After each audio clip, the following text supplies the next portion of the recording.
Готово. Желаю успеха. Рация настроена на волну Сервантеса. Они вас сразу запеленгуют. Смотрите, не попадите на завтрак к Лвоку.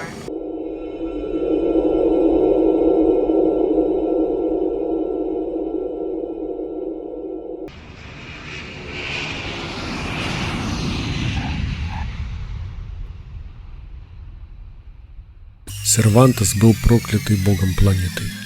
6 лет назад я покинул ее с твердым намерением никогда туда больше не возвращаться. И вдруг это неожиданное назначение.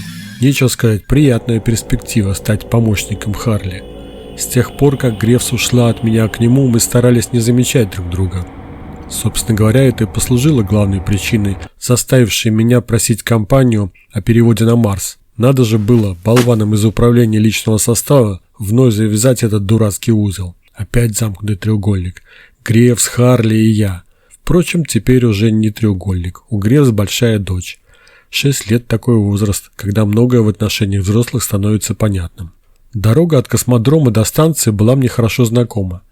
Но даже человек, впервые попавший на Сервантес, не мог бы сбиться. Через каждые 10 метров по обе стороны дороги высились антенные мачты электромагнитной защиты от лвоков, оставшихся фактически хозяевами планеты. Лвоки были загадкой во всех отношениях и самым крупным препятствием для полного освоения природных богатств Сервантеса. Никто толком не знал, что представляют собой эти электромагнитные дьяволы. Какая-то совершенно новая форма жизни на базе квантовых полей. Лвоки не всегда так быстро расправляются со своими жертвами, иногда их переваривают часами. Причем вначале человек ничего не чувствует.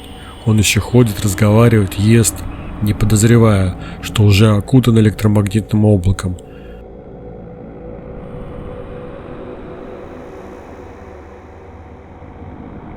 Hello, Фрэнк.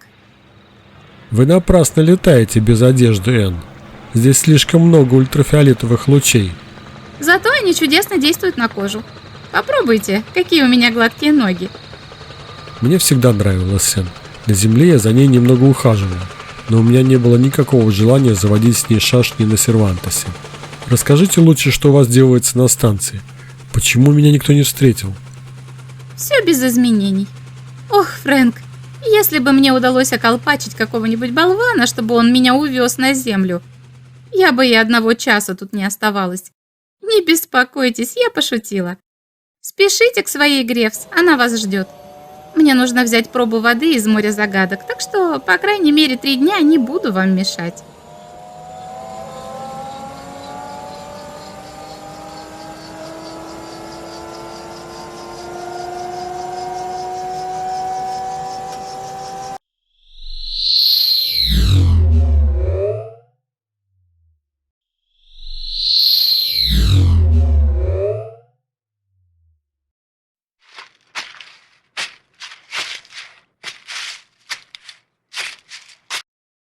Я прибыл, Харли.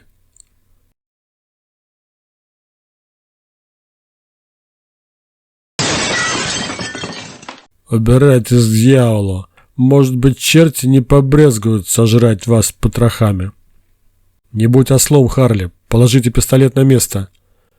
Ах, ослом!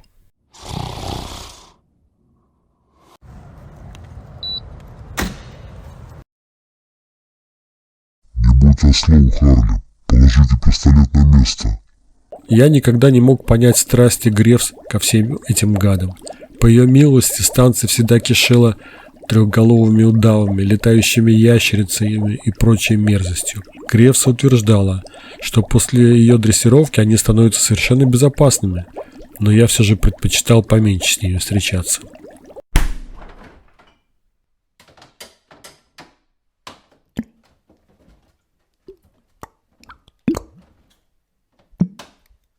Ради бога, объясните мне, что у вас творится? Ничего, мы просто опять поругались с Харли. На этот раз из-за Барбары. Нужно же было додуматься послать 6-летнюю девочку через лес пешком на океанографическую станцию. Зачем он это сделал? Мама больна, Барбара понесла лекарство. Но это только предлог. Я уверена, что у Харли вышел весь кокаин. Как всегда, он рассчитывает поживиться у старушки. Она ни в чем не может ему отказать. Вы думаете, что для девочки это сопряжено с какой-нибудь опасностью? Не знаю, Фрэнк. Подайте мне купальный халат. Пока работает электромагнитная защита, ничего произойти не может. Но все же я очень беспокоюсь. Почему вы ее не удержали? Вы не знаете Барбары. Инспектор компании подарил ей красный скафандр, и она не успокоится до тех пор, пока не покажется в нем бабушке.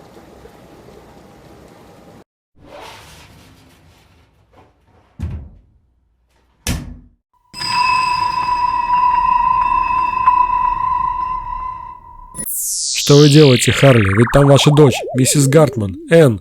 Вы всех их отдаете во власть лвоков. Лвоков? Лвоки — это очаровательные создания по сравнению с такими ублюдками, как вы, Фрэнк. Можете сами заботиться о своей дочери или отправляться вместе с ней в преисподнюю, как вам больше нравится.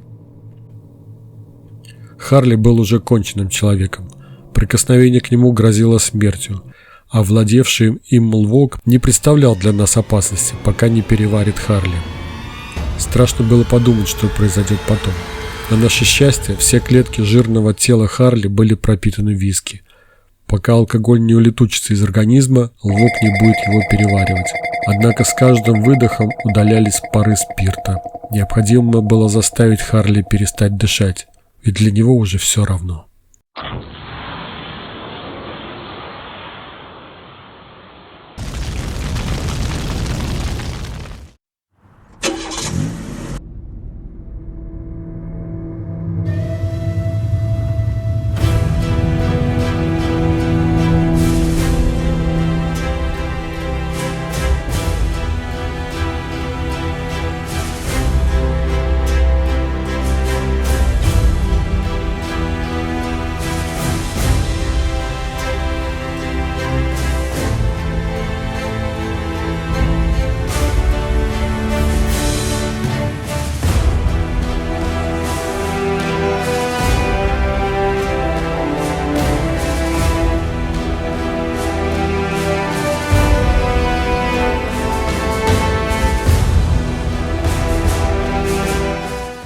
Достаточно было одного взгляда на кровать, чтобы понять, что здесь произошло.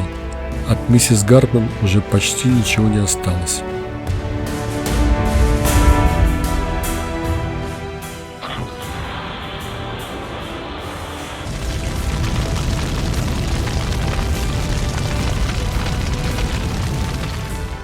Сейчас вся надежда была на ракету космической связи, если туда еще не успели забраться лвоки.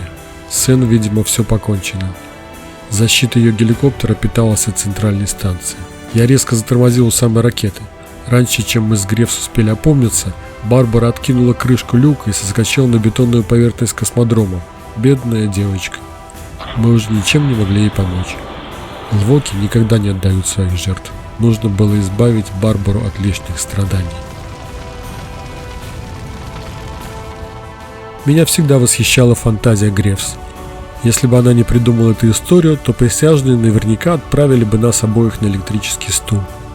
Ведь, откровенно говоря, мы прикончили Харли и миссис Гартман, потому что иначе мне бы пришлось до скончания века торчать на Сервантесе. Вывезенная из Сервантеса платина позволила мне бросить работу в компании и навсегда покончить с космосом. На следующих выборах я намерен выставить свою кандидатуру в Конгресс. В моем кабинете над столом висит большая фотография Барбары. Мне очень жаль, что я ничего не смог сделать, чтобы спасти ей жизнь. В ракете было всего 2 места.